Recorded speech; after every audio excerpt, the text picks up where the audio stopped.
Hey everybody. So I just wanted to, yesterday's videos, I was reflecting on them and, the tone that came out of my mouth. And, it was, I haven't rewatched them, but I feel like I was, I was speaking very, I almost want to say aggressively and with some anger. I don't know if anger. I don't know. I suppose so. Yeah, there's an element of anger in there. Now I do. It's like as I'm making this, it's like, yeah. I mean, I'm in a calm mood today,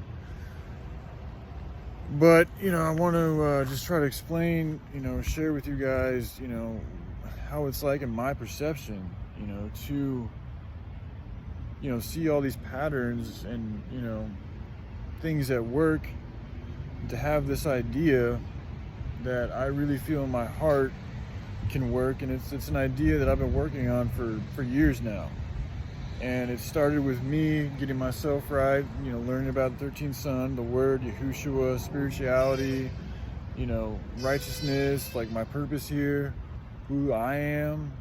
It started with all that, and then as I got healthier and grew in levels of spirituality, I began asking the question, because I kept on watching all these other spiritual channels, and I see all these people talking and doing all these things, and in a lot of ways it just seemed like they were saying the same thing over and over again. There's a lot of hopeful messages, there's a lot of talk about nutrition, there's a lot of talk about just like yoga and meditation and doing good works and everything's divine timing, and that stuff has its place and it's good and everything, but to me it's like, dude, like what do we work on? Like, when we work these jobs, we talk about all these fantastic, beautiful, fucking lovely things, and yet we still go and work for this ugly fucking society every day. And it's like, to me it just seems common sense that we would try to change the nature of what we work for and the whole infrastructure of everything that is.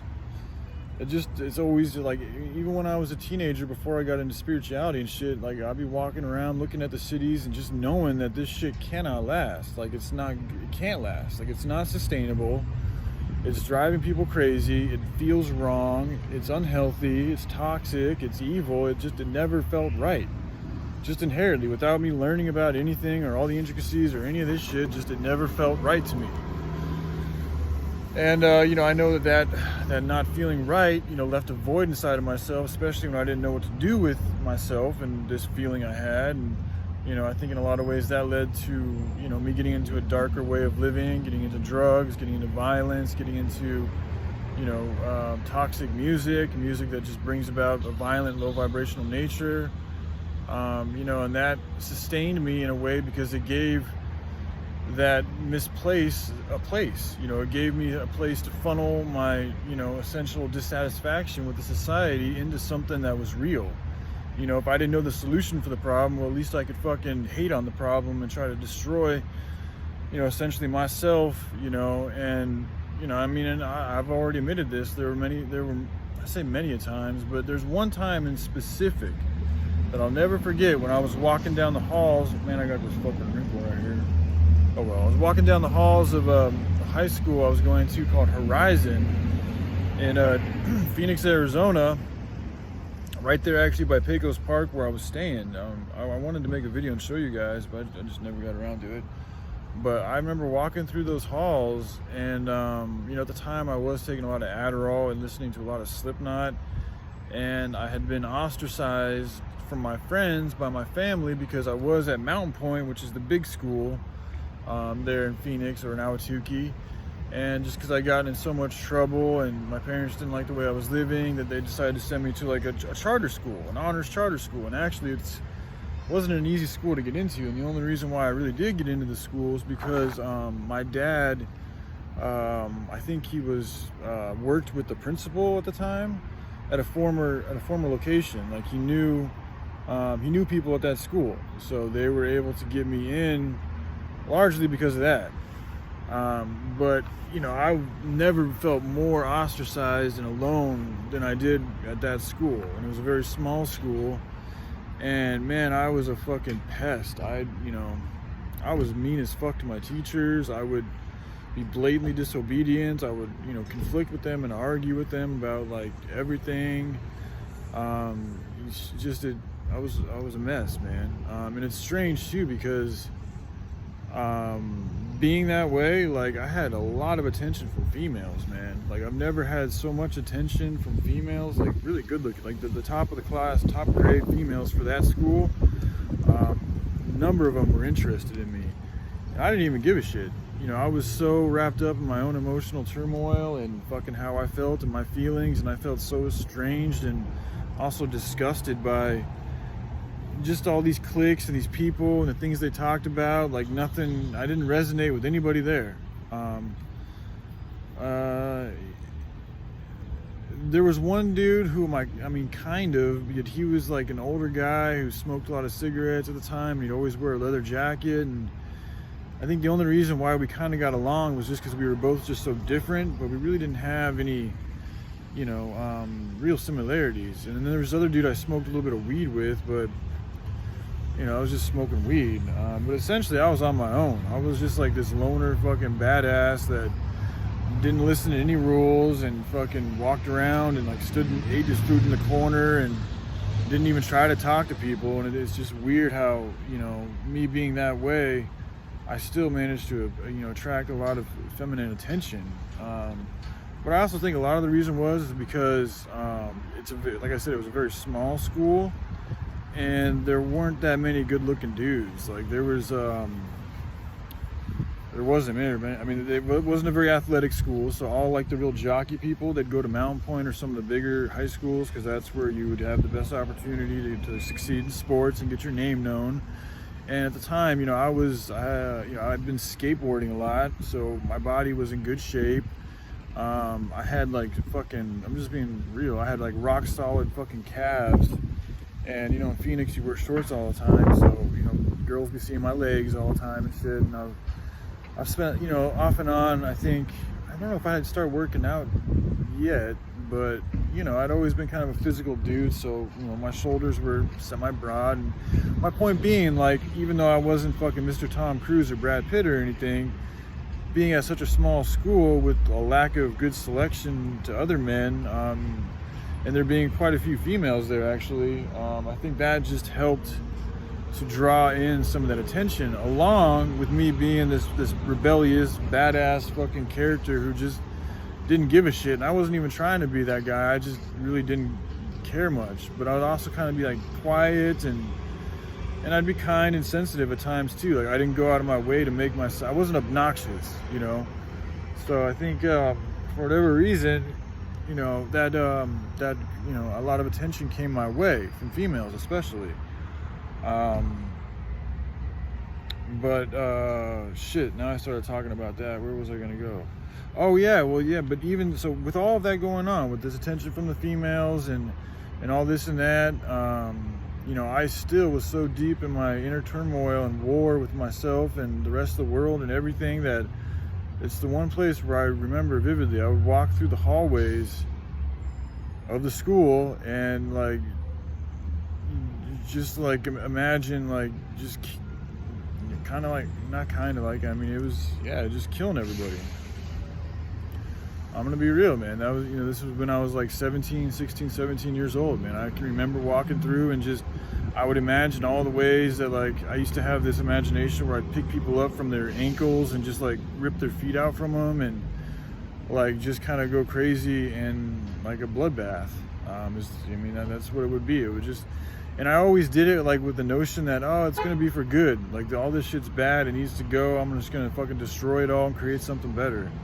I always did have that intention inside my heart, but at the same time, that I was very keen on wanting to destroy everything. The school, what they stood for, the people there. I mean, it wasn't so much like a really hardcore angst against the people, but I would feel like this hardcore anger to want to, like, fight and eradicate this peer pressure, cliche, cliquey, social fucking jockey prep shirt, because you all had to wear fucking shirts, like, collared shirts and everything. And this is when I was in my skater days, so and you had to tuck your shirt in, and that type of shit drew me fucking nuts. So yeah, I would walk around the hallways with very evil fucking desires inside of myself.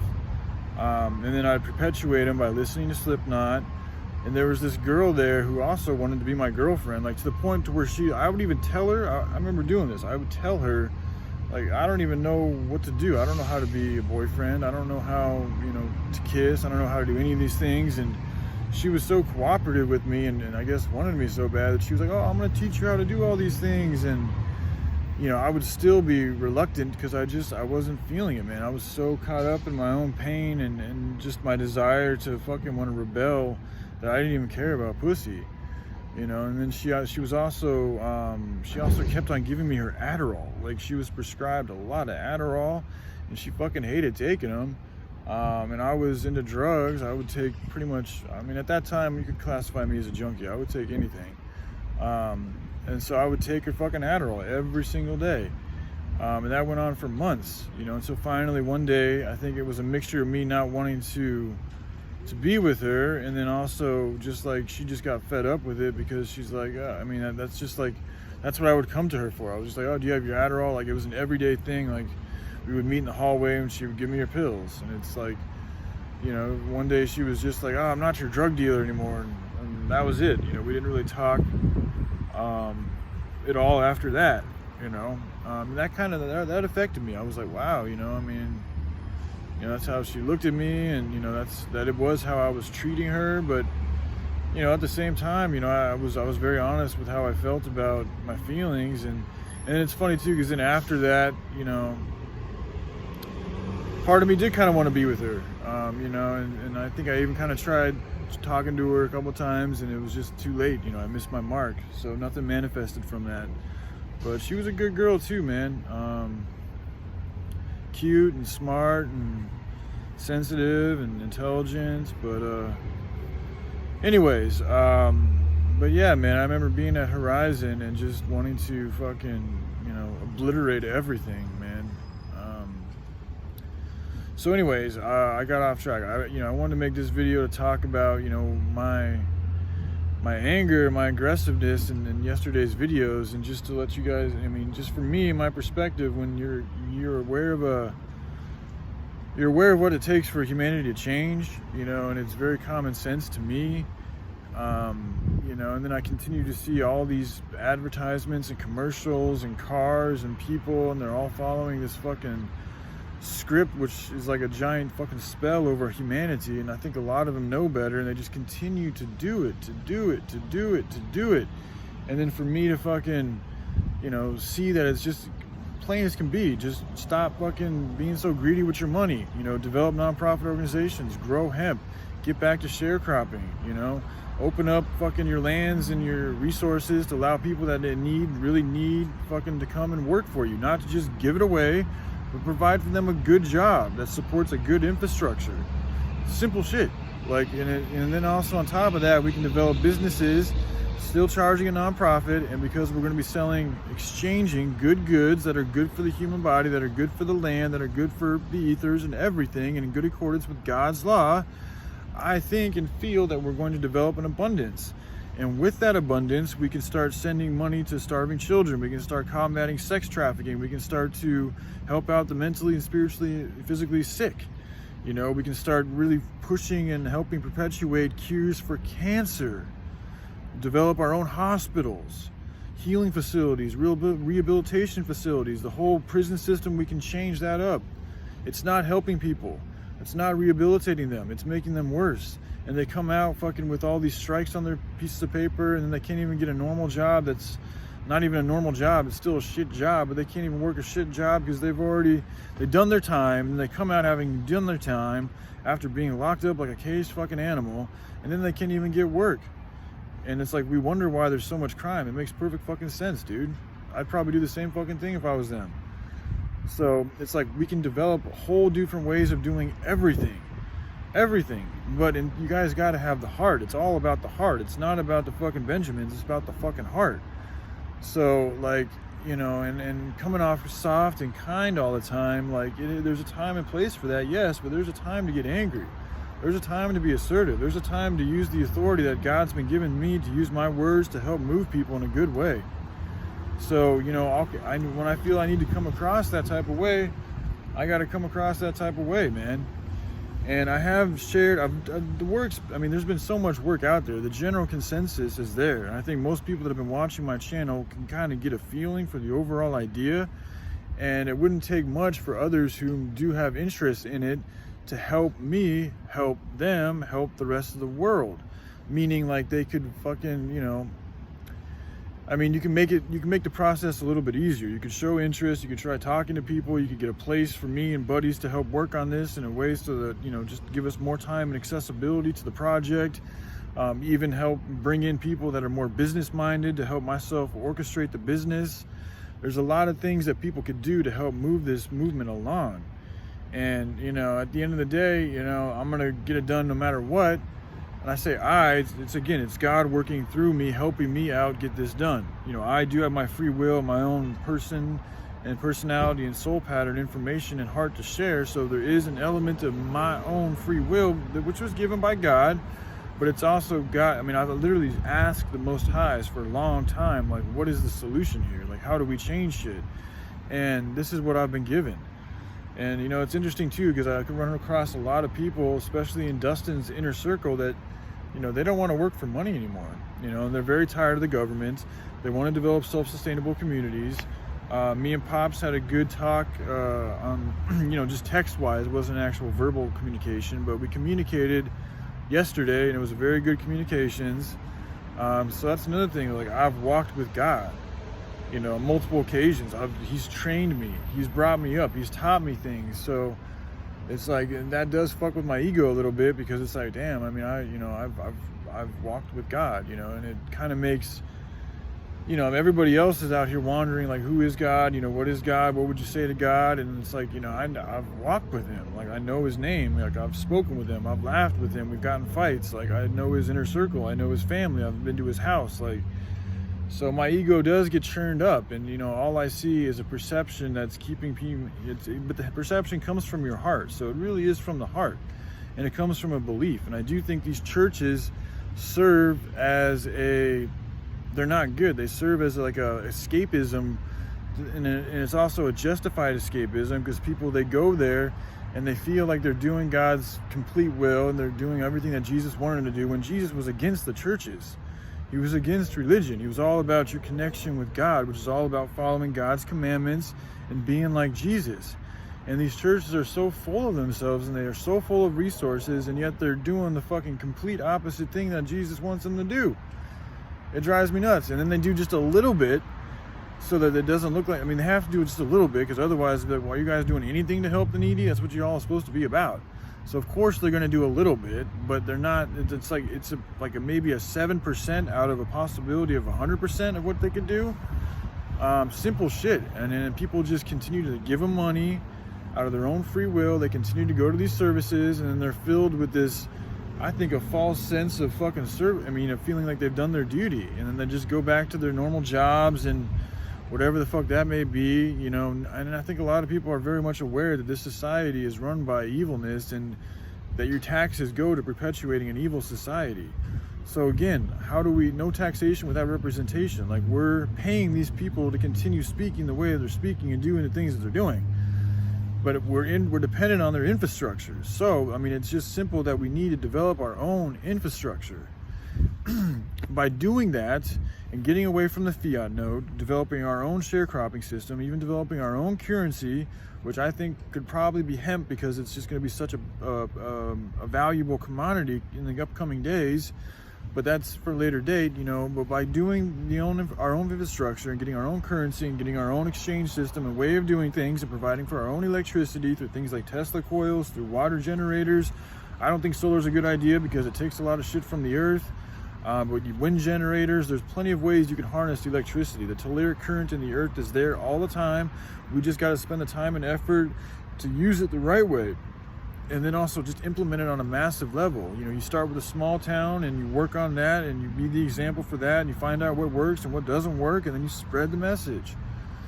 And then in doing that, you can give people a place to work. You can give people a place to live. You can give refugees in Ukraine and in Africa and all these other countries that are war-torn and poverty-stricken and fucked up a place to leave. We can start developing ships to get people from the ships over here. You know, it really helps solve these problems instead of just giving them band-aids and giving them handouts and just, yeah, okay, we're feeding them for a couple of weeks, but after those couple of weeks, they're going to be in the same problem.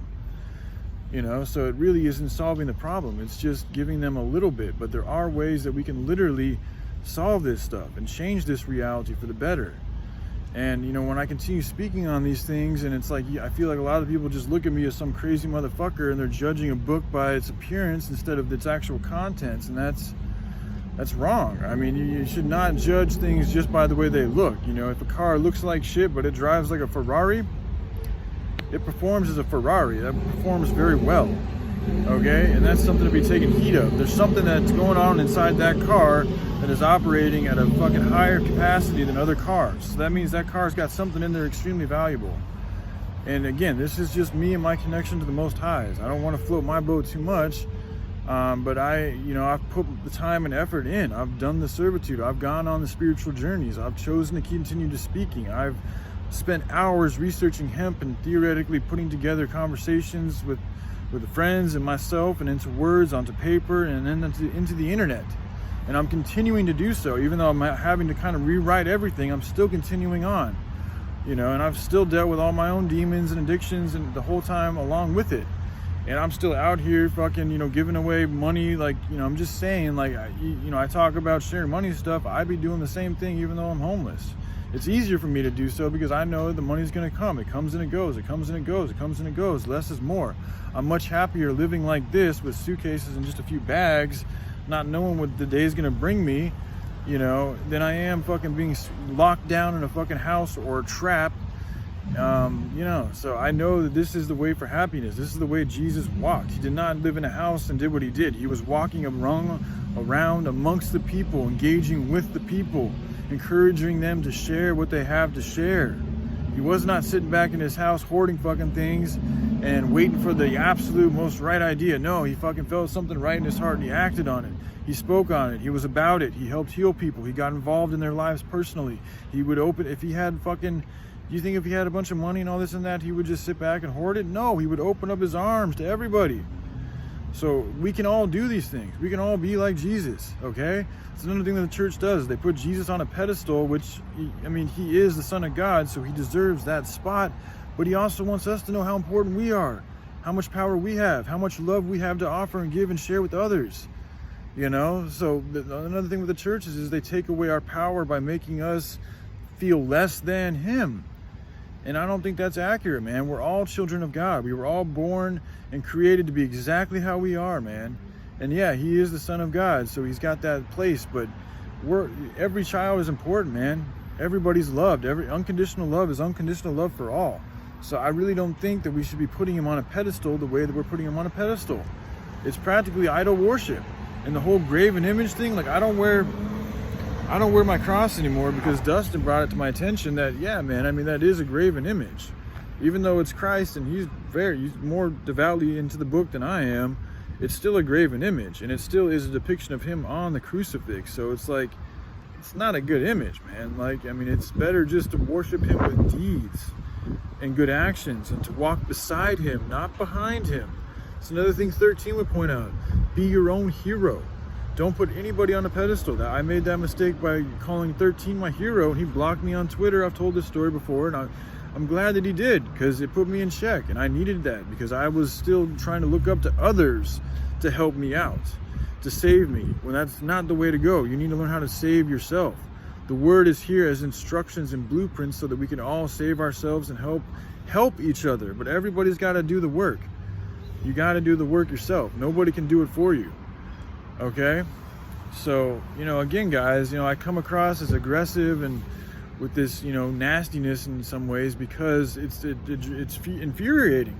And the father is hip. I talked to Pops yesterday, but he was chill as fuck. But at the same time, every day children are dying because they don't have enough food to eat and enough clean water to drink. And we live in America with an abundance of all of these things. And it's like, you know, I mean, there is a solution to change this shit, okay?